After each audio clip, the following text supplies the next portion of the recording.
Imagine leaving your country for a better future, only to be hated for your skin color. This isn't just news headlines, this is the daily reality for millions of Indians abroad. Within hours of posting a simple Instagram story asking, "Have you faced racism abroad?" my DMs exploded with responses. Every single person mentioned the same shocking patterns. Europe is the most discriminatory. We all apparently smell like curry.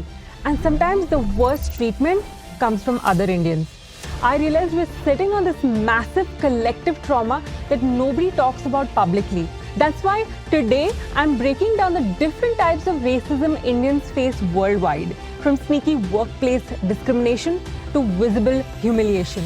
Hi, I'm Nupur Dave and I'm excited to be a part of the 01 Media Network. At NRI Diaries, we talk about life between countries, careers, money, and meaning. Hit that subscribe button to help this channel continue to make an impact on the NRI community. You've probably seen headlines about Indian parents being pushed on the road when they went for a walk, or students getting murdered or assaulted in hate crimes, or wrongfully arrested due to racial profiling. These extreme cases make news for a day, then disappear.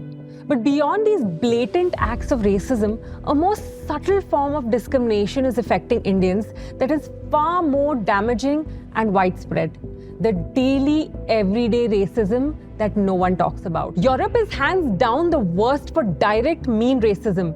And it's not from educated people. It's from bus drivers, security guards, ticket counter staff, and waiters. We have incidents reported of bus drivers who simply won't open doors to let you enter, or security guards who shout at you for asking directions, warehouse workers who refuse to listen to instructions from Indians, and waiters who yell at you like you've committed a crime by just walking into their restaurant. But gender plays a critical role.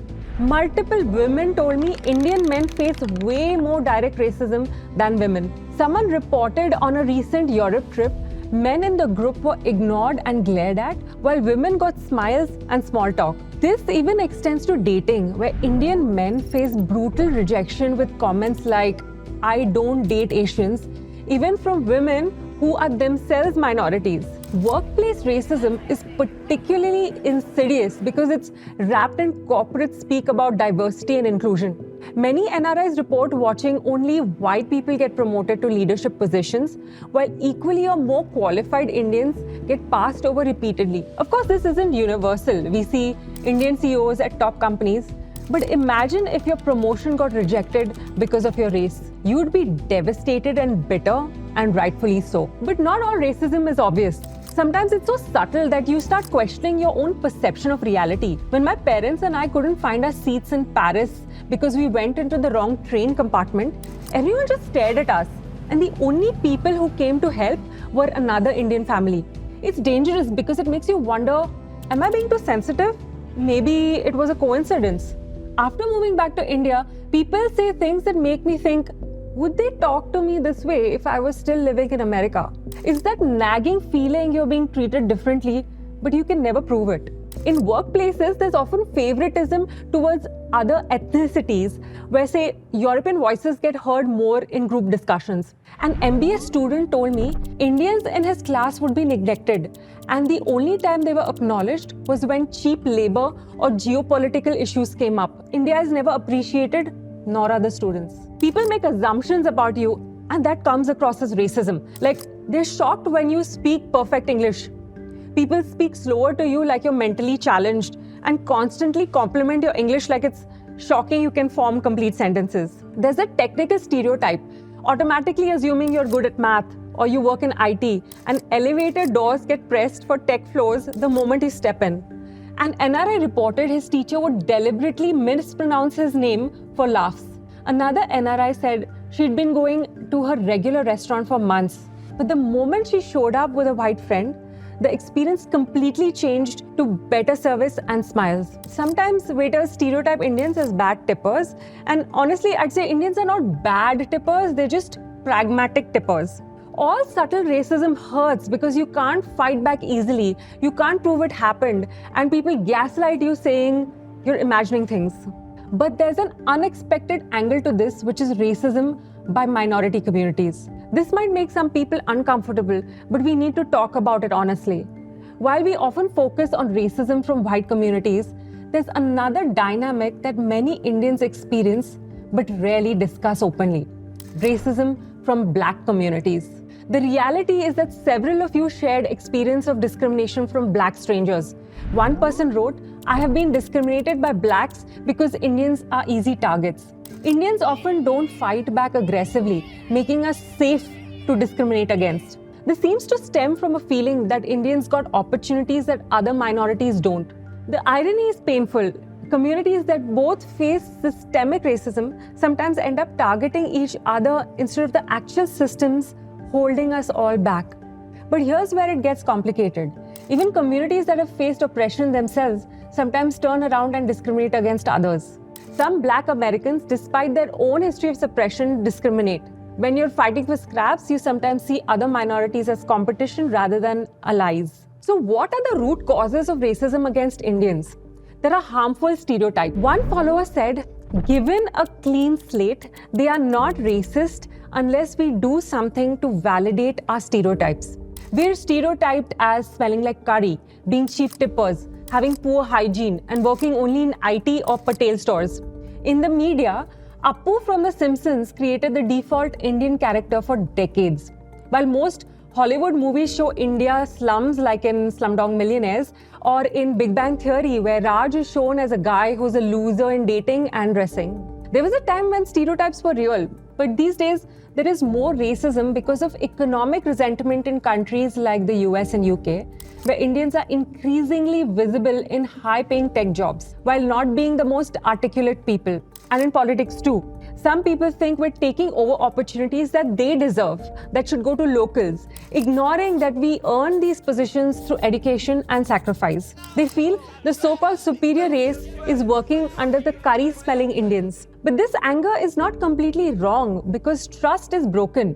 The rise of scam calls from India has created massive trust deficit where people automatically assume we're fraudsters the moment they hear an Indian accent.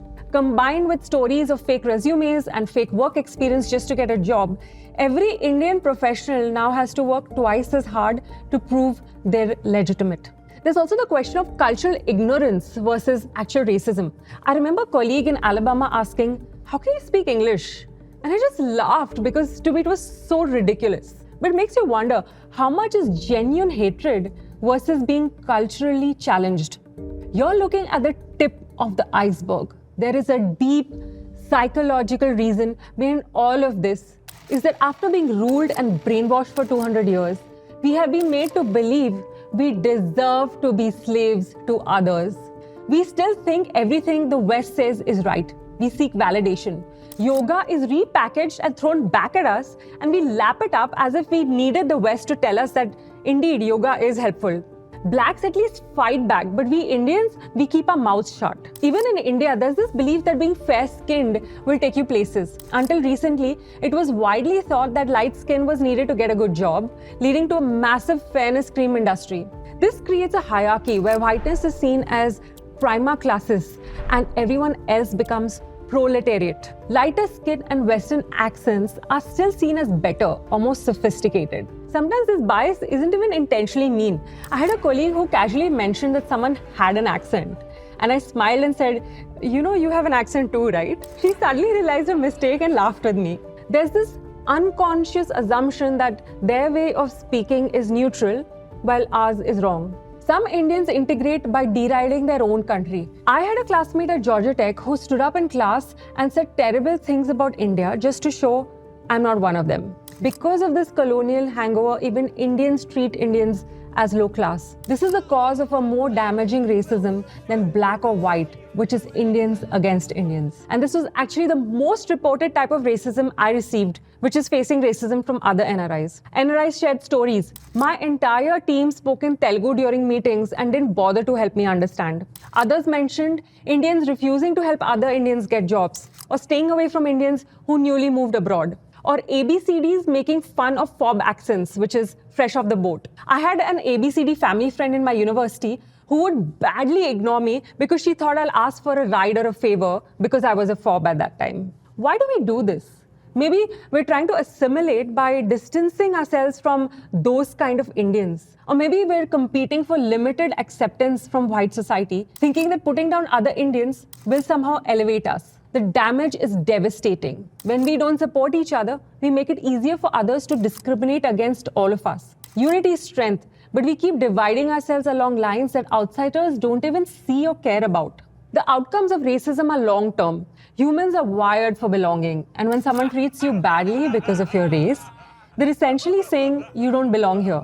That makes you wonder, should I change my accent? You end up constantly watching your behavior, second-guessing your achievements, feeling like you have to represent all Indians perfectly, and developing imposter syndrome in professional settings where you feel you're not good enough. From Germany and France to East Europe, people say Indians smell like curry.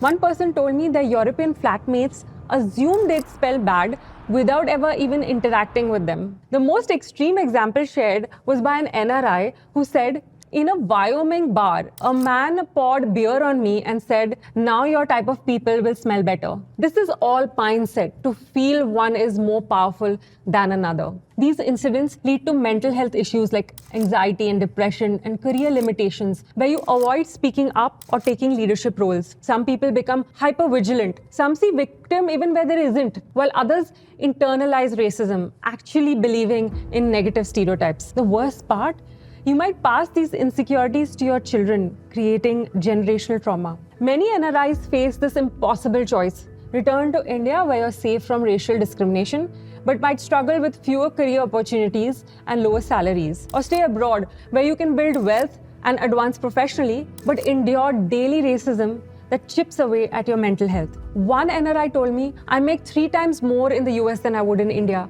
but I'm tired of always being the other in every room I enter. It's heartbreaking that we have to choose between financial success and basic human dignity. But here's what gives me hope. Hundreds of NRIs like you sharing their stories, refusing to stay silent and supporting each other. That's how real change happens. When we speak up, we make it impossible for people to pretend this doesn't exist. Share your story in the comments. I'm Nupur Dave, and if this helped you, subscribe, because I keep sharing content specifically for NRIs navigating life across continents. See you next week. Bye.